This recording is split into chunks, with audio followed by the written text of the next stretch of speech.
Përshëndetje, miqtë e mi. Jemi sot me një mikun tim të kahershëm, me një mik fëmijërie, cilin unë e respektoj shumë. Njëri i cili ka studiuar në botën arabe për teologji, ka qenë mufti i Tiranës, mufti i Shqipërisë dhe nënkryetari i komunitetit musliman shqiptar. Edhe pse pak i tërhequr tani nga skena teologjike, është një njeri që si ka ndarë kur librat nga dora dhe njeri që fjala e cilit ka peshë. Jemi sot me Bledar Miftarin, faleminderit që erdhe dhe që pranove ftesën. Faleminderit ju për ftesën. Në radhë parë ju uroj një Ramazan të mbar. Zoti e pas pranuar. Amin. Ashtu dhe shikuesit tanë të nderuar, do Zoti inshallah na kujtojnë me dua për mirë. Dhe ju urojmë sukses ju në këtë. Faleminderit shumë. Ka ndodhur një protestë para disa ditësh në Tiranë dhe për fat keq në xhaminë e Namazjas është hedhur gaz lotësielës, që vjen si një farë dhunimi i vakëfit të muslimanëve. Si erdhi kjo në optikën tënde? Atëherë, në radhë parë unë jam një dëshmitar okular i asaj që ndodhi aty. A keni qenë aty? Ishim aty. E dyta, unë mendoj që zgjedhja e vendit ku bë protesta, mendoj që ka qenë i parashikuar dhe i paramenduar. Pra, unë kam menduar që ajo është një lojë politike, sepse ato ditë parlamenti nuk ishte në punë, dhe shpërngulja e protestës nga vendi ku bë para kryeministrisë drejt parlamentit, ndërkohë që në parlament në ato orar ishte ora mbas orë 8:10 filluan të vinë protestuesit e parë para parlamentit, ndërkohë që aty s'kishte askënd ndaj kujt po protestonin, ndërkohë që nuk po zhvillonte Kuvendi i Shqipërisë, nuk po zhvillonte asnjë lloj tematike, ishte i mbyllur. Pra ato erdhën dhe normalisht ishte një numër mjaft i vogël i protestuesve dhe normalisht që ai numri i vogël i protestuesve ju bashkua atyre apo ato ju bashkuan besimtarëve që po dilnin nga xhamia në atë moment. Sepse gjatë namazit të Teravive disa falin 8 rekat, disa falin më shumë dhe qëlloi koha e atyre që dilnin me 8 rekat, para që po falnin 8 rekat. Dhe normalisht u duk sikur kishte shumë protestues në moment, por në të vërtetë ato nuk ishin protestues, ishin besimtarë që po dilnin. Por ajo që më tërhoqi vëmendjen ishte sepse mbas atij momenti protestuesit e pakët që ishin u tërhoqën drejt selisë së partisë që bënte protestën. Por gazi lotësielës vazhdonte dhe hidhej në ambientet e xhamisë dhe para xhamisë. Pra, protestuesit ishin larguar, tek ura mbi lumin Lana ishin vetëm policia, në pjesën para xhamisë, pra në pjesën që fillon në ditët që ish punëtorët e rilindjes, sot duket quhet rruga George Bush, nuk ishte asnjë protestues. Dhe pa frikë ka zgjatur edhe 15 minuta që vazhdoi dhe hidhej gaz lotësielës në atë zonë. Pse ndodhi? Unë mendoj që kjo është pjesë e kalkulimeve politike, ku krahas organizatorëve që e kanë ditur arsyeën pse duhet të vinë në atë orar, ndërkohë që s'kishte pse të protestohej aty, po mendoj dhe pjesa e menaxhimit të pushtetit.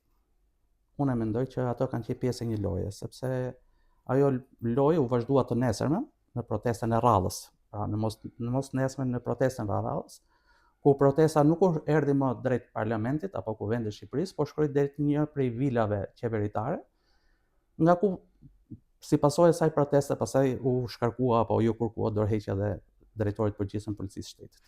Që s'kam bërë që të thjedhin Molotov dhe një xhamia, se të kishte qenë katastrofë. Po në bord xhamis hollën. Molotov. Po në mos Molotov, gaz lotësielës hollën. Pra aty ishte një tmerr, shikoje fëmijët, gratë që qanin, ato drejtuesit e xhamisë me thënë drejtën u përpoqën ta zgjasin namazin maksimalisht në mënyrë që mos i krijonin njerëzve mundësi të dilnin, pra të jepnin mundësinë që të dilnin dhe jo të rrinin në pritje kur mbaroi ajo. Pa ajo ishte një veprim i turpshëm si organizatorëve të protestës, si menaxhuesve të protestës. Mufti më lejo të drejtohem mufti edhe pse tashmë tjetër heq nga skena, po do ju them edhe diçka. Nëse drejtori i policisë u shkarkua sepse ju rrezikua jeta ndonjë qytetari francez, po ne qytetarë shqiptar çfarë jemi për qeverinë tonë? Çfarë jemi ne? Apo thjesht jemi tregues vend ku ato tregojnë forcën. Nëse duan të tregojnë forcën me ne, kjo pastaj ngelet për të parë. Këtu dhe që të visha i nderuar mëfti, pat një reagim shumë të dobët nga ana edhe institucionale patjetër, po edhe nga ana e besimtarëve, pak i zëra kështu, dhe nga zërat më të fortë ka qenë Andi Bushati, i cili tha që muslimanët janë shumicë numerike, por sillen si minorancë e tredhur. Si e shikoni këtë deklaratë ju të këtij gazetari? Megjithëse shumë e rëndë, besoj se është e vërtetë. Megjithëse shumë e rëndë, mendoj që është e vërtetë. Pra duhet kishin bërë më shumë? Shumë më tepër. Nuk duhet kishte ndaluar mënyra e të protestuarit. Pra, sepse nëse nuk u protestua apo nuk u reagua ditën e parë të dytën, po kur ndodhi ajo protesta e dytë që ndodhi rrezikimi i jetës së një, në thonjza rrezikimi i jetës së një qytetari francez apo një grup qytetarësh francez. Pse u reagoi shteti, pse u reagoi gjithkush, ndërkohë që ne nuk reaguam kur rrezikua jeta e fëmijëve tanë, jeta e jon, përlyrja e shenjtërisë së xhamisë, përlyrja e shenjtërisë së Ramazanit, përlyrja e shenjtërisë së faljes, dhe gjithçka u përlye dhe askush nuk reagoi apo reagimi që është shumë i dobët. Fatkeqësisht kjo është fatkeqësi. Por është një thënie hershme, do thonë që kohët e vështira lindin burra. Dhe kohët e arta, kohët e mira, kohët me bollëk lindin njerëz jo shumë me karakter të fortë, gjë që i bën që të vinë kohë të vështira. Dhe ne jetojmë kohë të vështira për çështjen e besimit, për t'i dalë në mbrojtje besimtarëve dhe të drejtës së të qenë qytetarë me vlera të barabarta. Se ato nuk janë, atëherë i bie që ne jemi qytetarë të dorës së tretë, sepse shenjtëria jonë shkatrohet, gjithçka e jona shkatrohet dhe si bëhet vonë kurkujt dhe s'flet askush dhe s'reagon askush. Nëse një qytetar francez rrezikon jetën, në thonjza rrezikon, ne u rrezikuam vërtet. Aty shpërthenin molotove para këmbëve të fëmijëve, aty shpërthenin gaz licellës, qanin gra e fëmijë e tjerë me radhë, dhe askush si u bë vonë. Normalisht kjo tregon që ne jemi në një periudhë fatkeqësisht kohë bollëku, po me njerëz jo shumë të fuqishëm. Fatkeqësisht dhe minorancë e tredhur, po? Po meqense ai ja ka thonë, besoj se qëndron. Vim të një pikë tjetër i dashur. Si gjithmonë ju e dini se jemi qenë pjesë e institucionit, komuniteti musliman shqiptar shtron iftarin e parë, ditën mos gabojmë, ditën e parë, të dytë apo të tretë Ramazanit. Në këtë radhë, më thënë drejtën, ka pas personalitete politike, por edhe personalitete cilë, apo le të themi që quhen personalitete që nuk duhet të ishin aty. A ka qenë kjo në traditën edhe kur keni qenë ju, apo është bërë më mbrapa? Atëherë,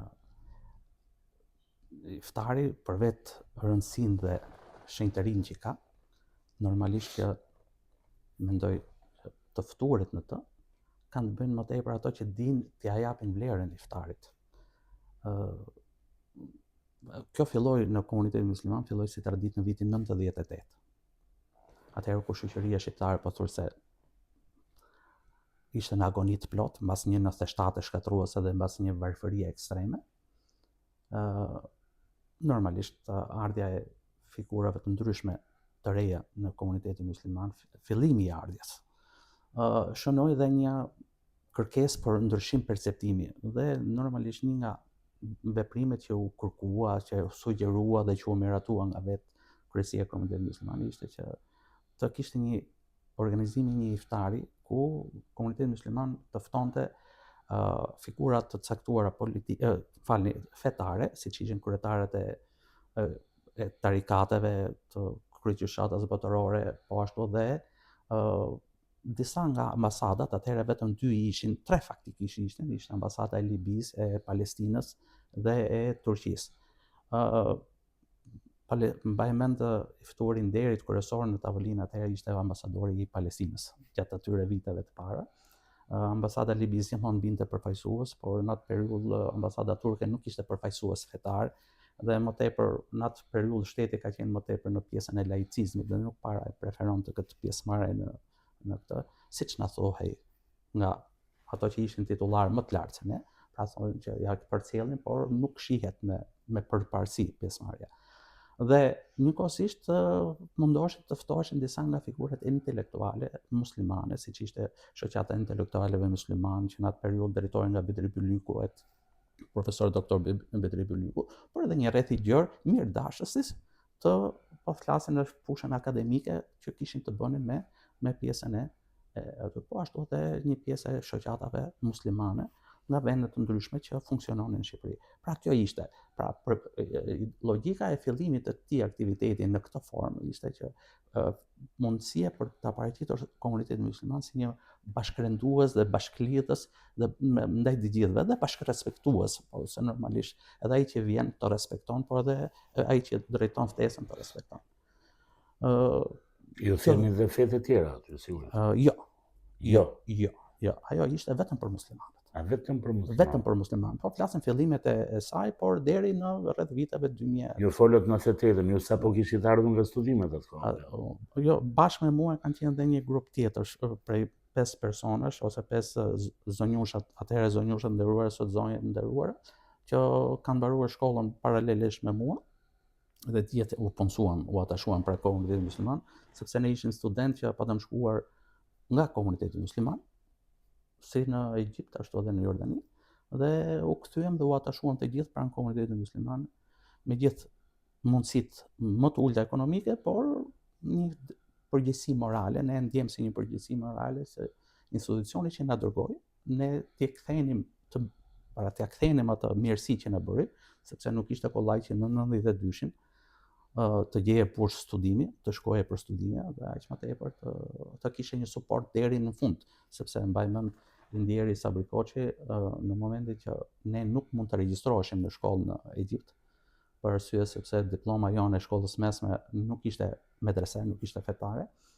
na ndihmoi goxha ndërmjet përfaqësuesve të tij, që jo vetëm ta aplikonim diku për shkollë, por edhe për bursë, pra ka ndikuar. Kështu që normalisht ishte drejtën në detyrimin ton moral ndaj institucionit dhe ndaj kryetarit të tij në atë kohë, i nderuari Hafiz Sabriu, që ne të bashkërendonim dhe të futeshim në hallkat institucionale aty ku na pozicionuan.